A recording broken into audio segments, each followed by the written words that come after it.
yan. Sa kuha ng CCTV footage na ito noong nakaraang taon, kumakain ng panghimagas ang isang pamilya nang mapansin ng ina na tila hindi mapakali ang nooy 8-month-old na anak. Tumigil kasi ito sa pagkain at unti-unting inihiga ang kanyang ulo patalikod. Ang sanggol, nabubulunan na pala. Ano nga ba ang dapat gawin sa ganitong pangyayari?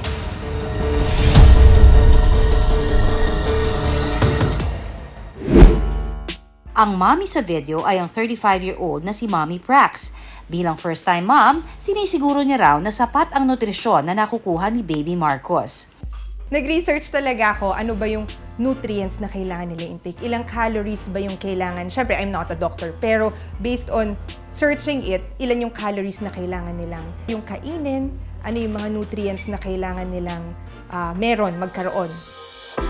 Pero kahit maliit pa ang anak, sinasanay na rin daw niya ito na kumaing mag-isa o yung tinatawag na baby-led weaning.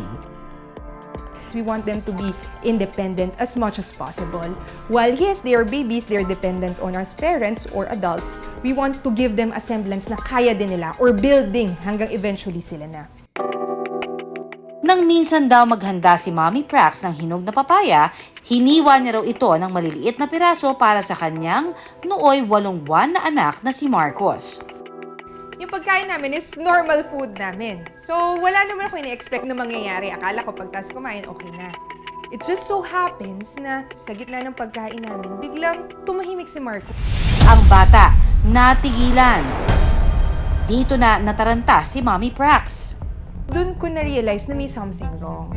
Pag kumakain kasi, natural for kids na marinig na naggagag or yung medyo na bibilao ka. That time, wala talagang naririnig, pero parang gusto niyang umubo or sumigaw. Doon na ako nagpanik na may something wrong. Inihihilig na rin ni Baby Marcos ang kanyang ulo patalikod at unti-unti na rin namula ang kanyang mukha. Dito na napagtanto ni Mommy Prax na si Baby Marcos pala nabubulunan. Doon ako nagsabi, okay, try mo. Pinapagal ko. Ayaw talaga. Hanggang talagang parang humiga siya, gasping for air. Noon ko na tinawag si Nicole na sabi ko, Be, tulungan mo ko, tingnan mo ano nangyari.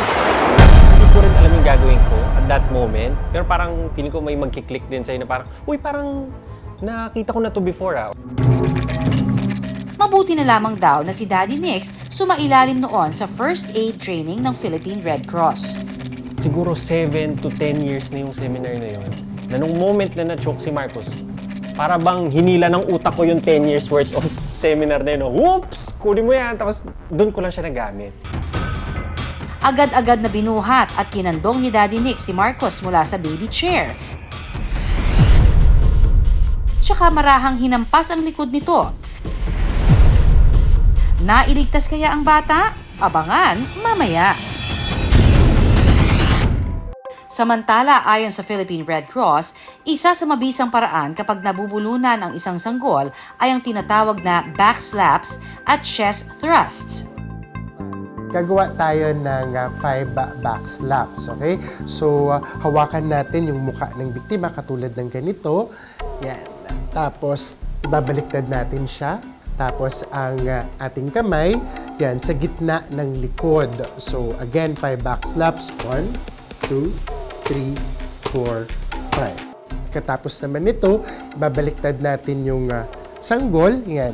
Mas maganda kung mayroong flat na surface sa paggawa ng 5 chest thrusts. So, sa pagitan ng mga nipples, yan, 2 daliri, doon sa gitna ng dibdib, gagawa tayo ng 5 chest thrusts. 1, 2, 3, 4, 5. So, gagawin natin to alternately hanggang sa matanggal yung ating object.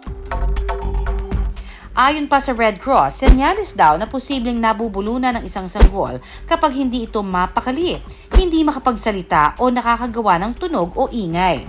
Senyales din ang pag-iba ng kulay ng katawan ni baby. Kung medyo matagal na ang choking, maaaring makikita natin na nangangasul yung bata, or ang tawag natin dito sa medical term is cyanotic, or bluish discoloration of the skin due to decreased of oxygen in the body. Kapag nangyari ito, agad tingnan ang lalamunan ng sanggol para malaman kung mayroong nakabara. Iwasan natin yung tinatawag na blind finger sweep.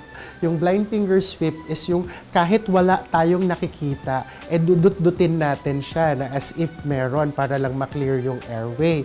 So kung obvious at kita yung object, that's the time you do finger sweep.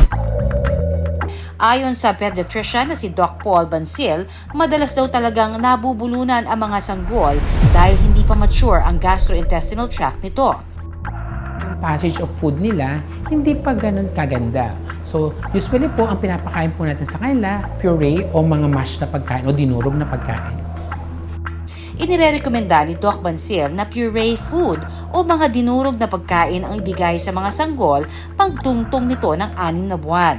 Mas maganda po pag kumakain po tayo mga dinurog na gulay, tsaka mga prutas, kasi po wala pa po silang ngipin, pag tumutubo pa lang po ang ngipin nila. Pagdating naman daw ng 9 na buwang gulang na sanggol, pwede na ito pakainin ng finger foods o maliliit na hiwa ng pagkain. Pero paalala ni Doc, kailangan itong may patnubay at gabay ng magulang. Dapat po talaga, nandun po tayo habang kumakain sila. Sabayan po natin sila. Kasi in a span of ilang minutes lang, delikado po eh. Pwede po sila mag-choke, pwede po sila mag-aspirate, at mangitim po yung bata.